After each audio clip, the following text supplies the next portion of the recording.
সকাল সকাল রেডি হয়ে গেছি সুন্দর করে শাড়ি পরে। আজকে যাব আমি এক জায়গায় পুজো দিতে। তোমাদেরকে আগেই বলেছিলাম যে প্রতি জন্মদিন আমি কোথাও গিয়ে পুজো দিতে, সেবারে তো আমার শরীরটা খারাপ থাকায় তো আজকেই যাচ্ছি, যে শরীরটা এখন খুবই ভালো আছে। আর বেসিক্যালি পুজো দিতে যাওয়ার আরেকটা কারণ কি সেটা যদি জানতে হয় তাহলে ফুল ব্লগটা কন্টিনিউ দেখতে হবে, স্কিপ না করে। তো চলো এখন বেরোই, আর তোমরা ভিডিওটা দেখতে থাকো আর আমার সাথে থাকো। তো ফাইনালি রেডি হয়ে গেছে, আর এটা হচ্ছে আমার ফুল লুক। আর আমি না কোথাও পুজো দিতে গেলে এই লাল পাড় সাদা শাড়ি পরতে আমার খুব ভালো লাগে। আর পাশে দেখছো আমার মাও রেডি হয়ে গেছে, তো মা বলছে তুই একাই ক্যামেরায় দেবে, আমাকেও দেখা। তো আমরা টোটোয় উঠে পড়েছি, আর টোটোটা এখানে দাঁড়িয়ে রয়েছে ত্রিবেণী স্টেশন। কারণ মা বললো যে আমি ফলটা নিয়ে নিই, যেহেতু ফলটা তখন নেওয়া হয়নি, তাড়াহুড়ো করে বেরিয়ে পড়েছি। তারপরে ফাইনালি আমরা যাওয়া শুরুও করে দিয়েছি। আর রাস্তায় দেখে তো প্রচুর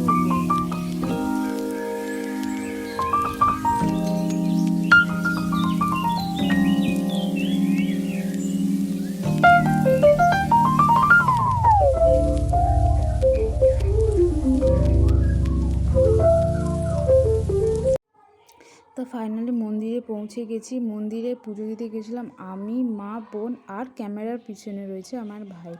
যেহেতু মন্দিরে এখন নির্মাণের কাজ চলছে, তাই জন্য চারিদিকে প্রচুর জিনিসপত্র ছড়ানো।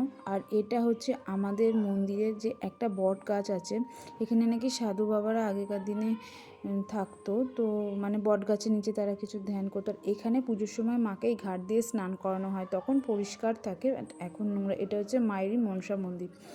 আর এখানে দেখো তোমরা চারিদিকে মায়ের, যেহেতু মন্দির নির্মাণের কাজ চলছে তাই জন্য বাঁশ দিয়ে আর ছাদ ঢালাই করার জন্য রেডি করা আছে। আর এই হচ্ছে আমাদের রানী মা, আমাদের ডাকাতি কালীবাড়ি। কথিত আছে যে পুরনো দিনে এই মন্দির ডাকাতেরা প্রতিষ্ঠা করা হয়েছিল, সেই নাম অনুসারে এই মায়ের নাম করা হয়েছে মা ডাকাত কালী। মায়ের মুখ দেখলেই বোঝা যায় মা কতটা তেজি। তো তারপরে আমাদের পুজো শুরু হয়ে গেছে, ব্রাহ্মণ চলে এসেছিলো এখানে। আর ফাইনালি পুজোটাও শুরু হয়ে গেছে। আর এখানে ব্রাহ্মণের একটা জিনিস খুব ভালো, যে ব্রাহ্মণ যেটুকানি পুজো করে প্রচুর নিষ্ঠা ভরে করে। আর এই মায়ের কাছে যেটাই চাইবে সেটা মা মন। এখানে আমাদের অঞ্জলি দেওয়া শুরু হয়ে গেছে, ঠাকুরমশাই ফুল বেলপাতা সব দিয়েছে। তো চলো অঞ্জলি দিয়ে নিই।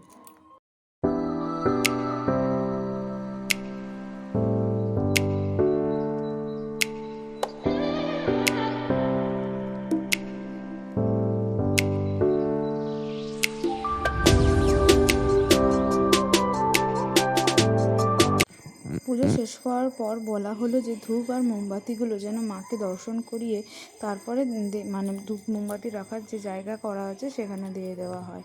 তো এখানে অঞ্জলি শেষে আমরা তাই করছি।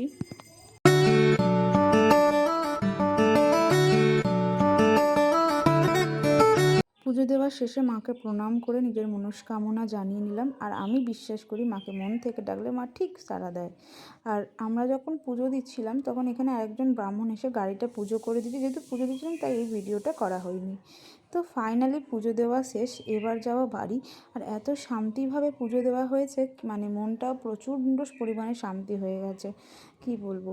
তো যাই হোক, ভিডিওটা এইটুকানি। আর এটা হচ্ছে আমাদের মন্দিরের চত্বর। তো মন্দিরটাকে টাটা করে চলে গেলাম বাড়ি। ভিডিওটা এইটুকানি। ভালো লাগলে please like, comments and subscribe my channel. Tata.